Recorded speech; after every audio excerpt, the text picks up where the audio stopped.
Hello children, today we are going to start with unit 2, which is plant physiology, and we are going to start with the lesson absorption by roots and the processes which are involved in this. So here in this particular lesson we are going to cover up all the processes which are involved in the absorption by the roots, okay, as well as what are the forces, okay, when the absorption is taking place, what are the forces of the roots, okay, and one by one we will be analyzing each processes in details. Now actually what is this plant physiology? So when we are dealing with plant physiology will be nothing but it will be dealing with the functioning of the cells, okay, the functioning of the tissues, the organs, the organ system, and the whole organism in details. So we have already learned what are tissues in general. You have learned in your 9th standard what are tissues, as well as you have learned in 7th what are the different types of plant tissues, as well as we are here going to study the functioning of the organ systems and how the organism actually works. Okay, so plant physiology, we can say that it is a branch of biology which is dealing with the life functions or metabolism. So when we are talking metabolism, metabolism will be the growth, the functioning of the tissues, the respiration, everything dealing with the plants, okay, the transpiration, photosynthesis, all these processes.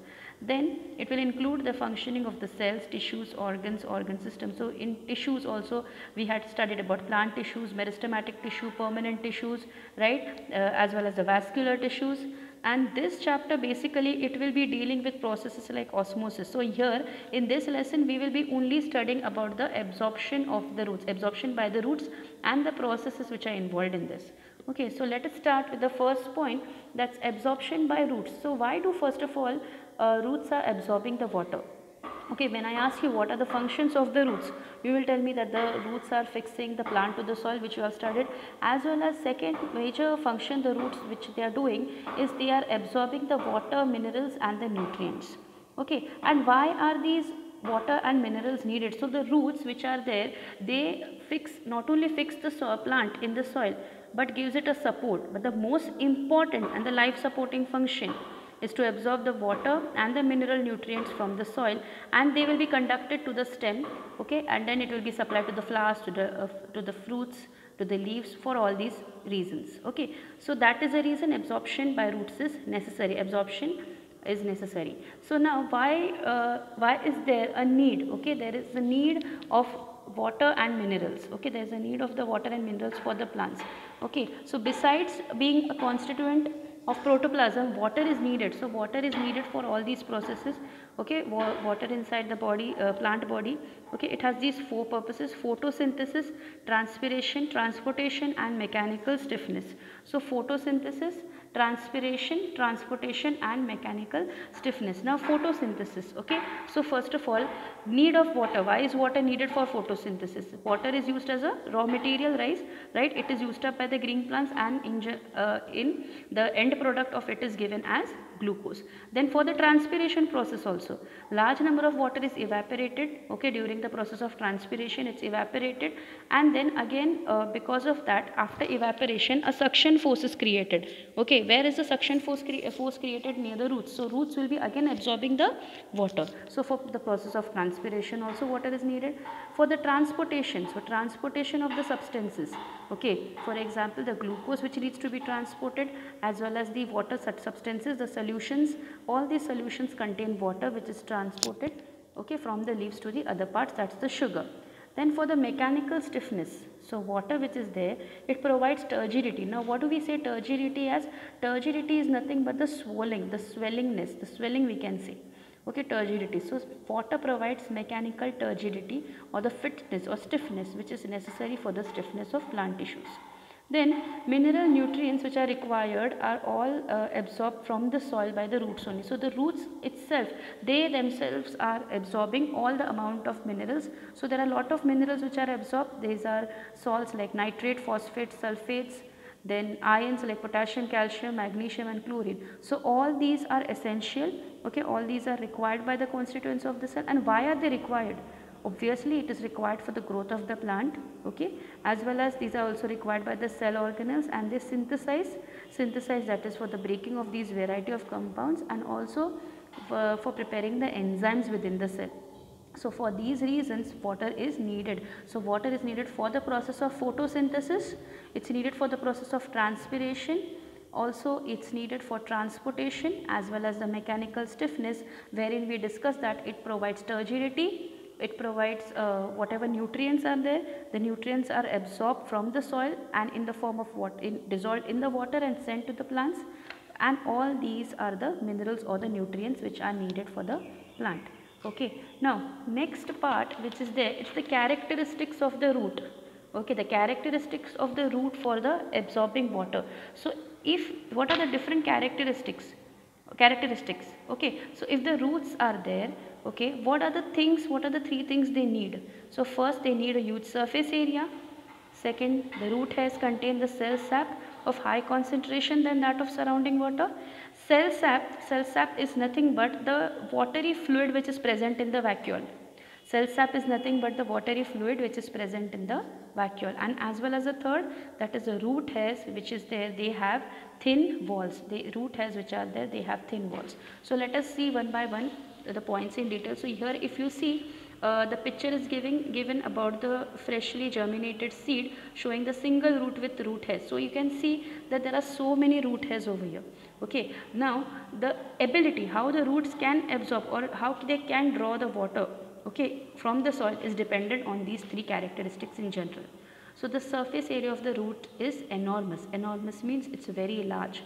So even if a simple balsam plant if we take, okay, and if you remove all these root hairs and if you just spread it, it covers a very huge distance. Okay, it covers a lot of kilometers, hundreds of you can say that lot of space it can cover.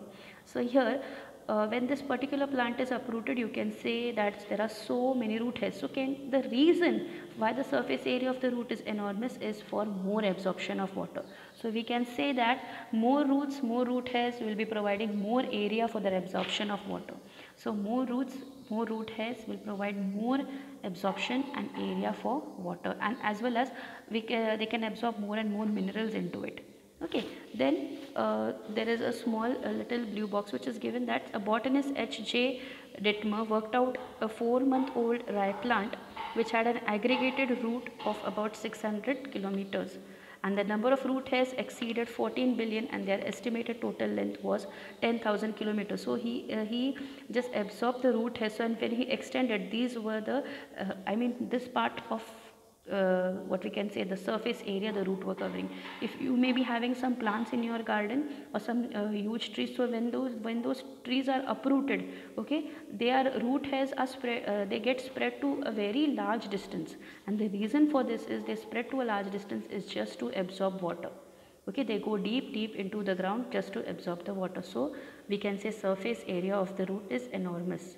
Then the next point is root hair contains cell sap of high concentration than that of the surrounding water. So the root hairs which are there, they contain cell sap of high concentration. So here they have mentioned that root hairs are nothing but extension of outer epidermal cells of the root, the outer layer of the roots. Okay, so here they as I told you this, they have vacuoles, and inside the vacuoles there is a solution which is called as cell sap. Okay, so these salts which are there, because of the presence of the cell sap, this particular we can say that the layer which is there, it's at a higher concentration than that of the surrounding water, and this characteristic is important to draw the water from outside. Okay, and for the occurrence of osmosis, which we will be learning in detail. So the point here is the cell sap which is there. So we can see here that the cell sap, okay, the cell sap will be at high concentration, or we can say that the inside part of the roots will be at high concentration, and the surrounding water, the water which is surrounding it is at a low concentration. So this produces the effect of osmosis, which I will be explaining you in details. So second point of the root is of the characteristic of root is root hairs which are containing cell sap of high concentration than that of the surrounding water. And the third point is that the roots are there, they have thin walls. Root hairs which are there, they have thin walls. So if these root hairs which are there, they have thin walls, so root hairs have two outer layers in them. So one is the cell wall and one is the cell membrane. So root hairs which are there, they have two outer layers, one cell wall, one cell membrane. So here we can say that the cell wall which is there, it is thin, permeable. Cell membrane which is there, it is also thin, but it is semi-permeable. So permeable means what? Allows the movement of molecules. So allows the movement of molecules in and out of the cell. So easily it can, the water material, the nutrients, the mineral can easily get into the cell and come out of the cell. So it's thin and permeable. And cell membrane which is there, it is thin and semi-permeable. Semi-permeable means it will be allowing only few molecules to pass. Okay, so it can be thin as well as semi-permeable. So the root hairs which are there, these root hairs have thin walls and they have two outer layers for them, that's the cell wall and the cell membrane.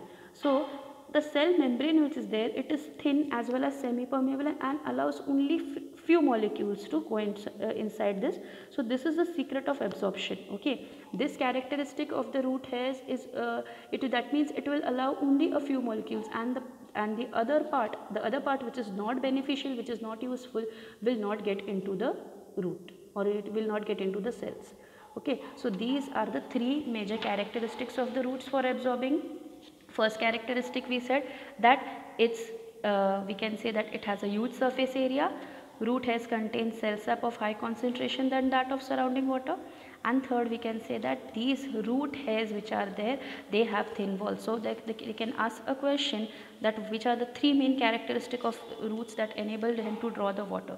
So these are the three characteristics. Now in your diagram which is there on page number 38, there's a small little diagram which is a single full grown root hair with two more in the successive stages of growth from epidermal cells. So you can see this is the epidermal cell, the cell wall, the cell membrane, cytoplasm, vacuole, nucleus, and the root hairs beginning to grow out. So you just have to see the diagram, just learn the diagram how it is. So this is the diagram of the root hair. And you can also answer the progress check, three primary functions of root. You know that the root hair fixes the plant to the soil. Secondly, it gives the support. Third, you can say it absorbs water and minerals. Mention four purposes for which the plants need water. So you know those four purposes. These: photosynthesis, transpiration, transportation, and mechanical stiffness. And then where are the minerals, nutrients mostly used in the plants? You can write it over here. These nutrients are absorbed by the roots. So these roots are using this for the growth, as well as the main three characteristics. So these are the three main characteristics of roots. Okay, so this is all about the characteristics. Now we are going to the actual processes, actual lesson which is there, that is the absorption and conduction of water and minerals. So absorption and conduction of water minerals, mainly there are 5 processes which we will be studying in details. So these are the 5 processes, that is imbibition, diffusion, osmosis, active transport, turgidity, and flaccidity. So now today just we will be covering imbibition and diffusion, and osmosis I will be taking through the next time. Now here if we see the entire mechanism of absorbing the water and the minerals from the soil by the roots is the movement through the thickness of the root and the subsequent upward condition through the stem. And because of this we have 5 phenomena. So where are the roots present, right? They are deep under the soil. So the roots will be absorbing these minerals and they have to have an upward movement. So it has to be taken upwards. Okay, so because of these we have 5 different phenomena which is covering. So one is the imbibition, second the diffusion. So today we are just going to see what is actually imbibition and what is actually diffusion. So imbibition is nothing but the dead or the living plant cell absorb water by the surface attraction. So imbibition is the phenomena by which living or dead plant cells will be absorbing the water by surface attraction. By surface attraction is from their surfaces. They will be absorbing the water from the surfaces. So substances which are made up of cellulose or proteins are hydrophilic. Hydrophilic means they have a strong affinity to water. Affinity means they can absorb a lot of amount of water. A lot of I mean lot of water for it. So substances which are made up of cellulose. So cellulose, we can say the bark of the wood, or we can say the cell wall, or cell wall is also made up of cellulose. So here these particular, what they will do, they will imbibe water or moisture. Imbibe means they will be taking in the water, they will be absorbing the water, okay, or the moisture, and they will swell up. So you must have seen that during the winters, or sometime if you have a door which is made up of wood, it swells up, right, because of the moisture content in it, right, it is swelling up. So what happens, the cells which are there, they will be absorbing more and more water. So your dry seeds, wooden doors swell up in contact with water or on the exposure of moist air. Then because of the imbibitional pressure also, you must have seen those seeds like the moong seeds, we just soak it in water, and you can see that immediately their seed coat comes out, or even some few pulses are there, just you soak in the water, you will see that their seed coats are peeled off. So why is this? This is because of the imbibition. So imbibition is also one process in which the what we can say, the absorption of the water is taking place. It's a phenomena by which living or the dead cells will be absorbing more and more water. So this is one of the process for the absorption of the water from the roots. So imbibition is also one such process. Then the next process which is there, it is called as the diffusion.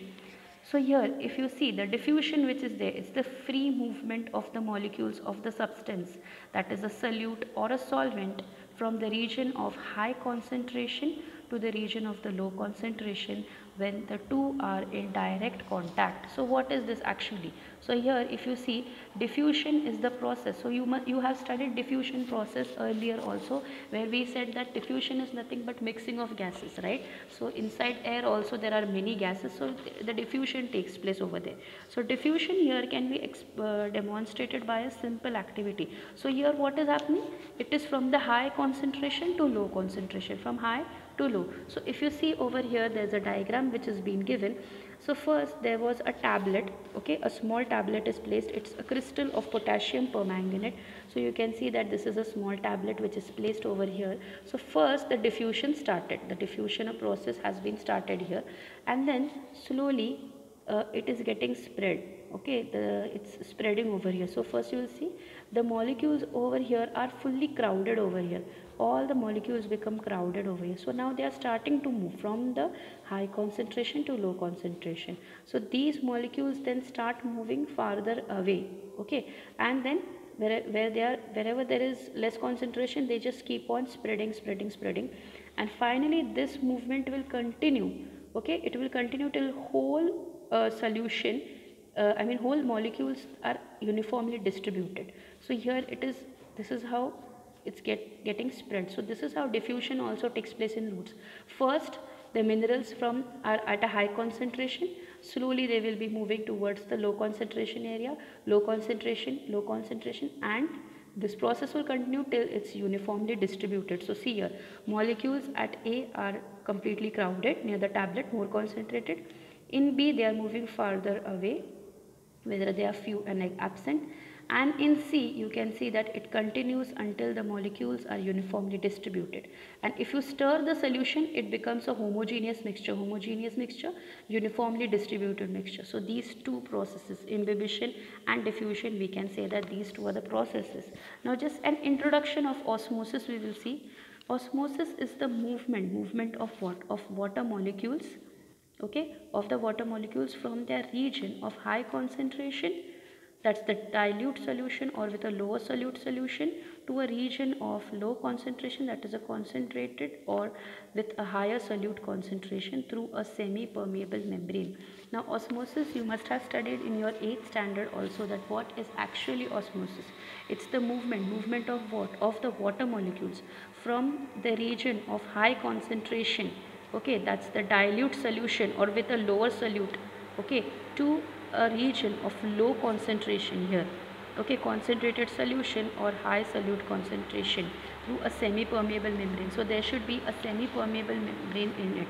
An important note in the above definition is that only the water molecules move from their high concentration, whether in dilute or in pure, to their lower concentration, in stronger solution or just a solution in relation to pure water. So osmosis we will be discussing that it is moving from the high concentration to lower concentration only in a presence of semi-permeable membrane. There should be a semi-permeable membrane in between these two. Okay, but when we were discussing about diffusion, they both are in direct contact, the higher concentration and the low concentration in direct contact, but here we require a semi-permeable membrane. Okay, and here they have said that water molecules are moving from high concentration, whether it is dilute or pure water will always move from high to low. Okay, just we have to note this one thing in the definition. Now, solutions having solvents other than water also show osmosis, and the solvent molecules move from their higher to lower concentration through a semi-permeable membrane which is specific to the site. So they are telling us that solutions which have more solvents, high solvents, they can also undergo osmosis. So let us see how this osmosis is taking place. So high concentration, that is dilute solution, or we can say a low solute solution, and here it is passing to the region of low concentration or the concentrated solution with a higher solute. So here low concentration means higher solute will be more, and here higher concentration means the solution will be dilute and the solute will be low. So this is about the osmosis. Now, with reference to the cell, osmosis can be either inward or outward depending on the extent. So there is endo-osmosis and there is exo-osmosis. Endo-osmosis means inward, that is inward diffusion of water through a semi-permeable membrane when the surrounding solution is less concentrated. Okay, when the surrounding is less concentrated, then there will be the diffusion of this tends to swell up the cell. So there will be a swelling in the cell. Okay, or exo-osmosis, that is outward diffusion of water when the surrounding solution is more concentrated. When the surrounding solution is less concentrated, then it will be endo-osmosis, that is inside the cell out, and when it is exo-osmosis, the surrounding solution is more concentrated. So this tends to have the shrinkage. So endo-osmosis and exo-osmosis. Now here there is a question, if the concentration of the surrounding solution is same inside the cell, in which direction will the net movement of water molecules be across the cell membrane? So this question we will be answering it for the next time. So here we have covered with osmosis, endo-osmosis, exo-osmosis. We have covered what is actually inhibition and diffusion. For better understanding, you just watch the extra marks which is given so that you can understand it more better, and it will be more effective for you. So just go through all these things for once. This diagram also, there can be a picture study. Just go with the definitions and just revise this complete lesson. Okay, so here I end up this session and osmosis will be explained tomorrow. Thank you.